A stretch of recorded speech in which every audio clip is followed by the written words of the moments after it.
First time आउँदा चाहिँ रोडले ढुक्ने बाटो चाहिँ त्यहाँ चाहिँ मलाई बर्फ फोकाउनै मन पर्दैन अहिले चाहिँ हेरिहाल्नुहोस् रोड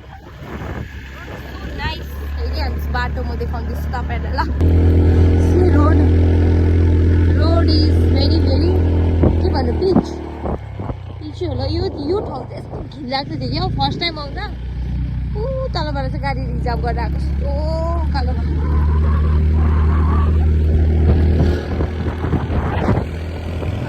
त्यस्तो भइरहेछ जाँदैछु सो तपाईँहरूलाई म माथि गएर भेट्छु ल नानाको स्कुल यहाँ छ नानाले पढाउने स्कुल यो पल्लो घरि यो रातो बिल्डिङमा बस्छ यो घरमा चाहिँ नाना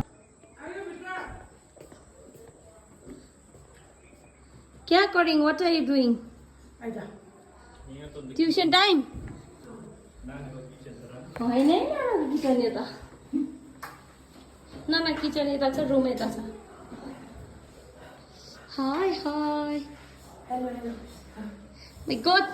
so fast. ट्युसन पढाउँदै चाहिँ हामी नानाको रुमबाट फर्केको सो गफसप गऱ्यो बिर्सेछु भिडियो बनाउनु फर्किँदा मात्रै भिडियो बनाउनु याद आयो हामी चाहिँ यहाँ किन आएको भन्दा गाडी लिनु आएको यहाँ छ सर हामी चाहिँ डाइरेक्ट दुईजना ड्युटीबाट आएको त अन्त भोलि चाहिँ हामी गान्तोक जाँदैछ टुलकुलालाई रिसिभ गर्नु सो त्यसै कारण चाहिँ हामी गाडी लिनु आएको नानाले चाहिँ गुम्पामा गाडी सघाउँदैछ सो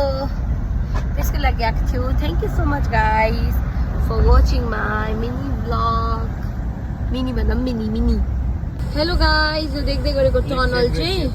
लेकसेप टु जोरथाङ रोडमा हो यो चाहिँ निकै लामो नै छ फर्स्ट टाइम चाहिँ मलाई चाहिँ फोबिया नै भएको थियो है टनलमा हिँड्नु तर अहिले चाहिँ बानी भयो सो एकदमै दामी छ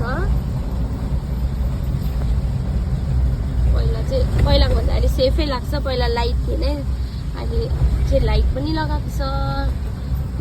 देखिहाल्नु भयो होला चाहिँ अब रेसीको अलिकति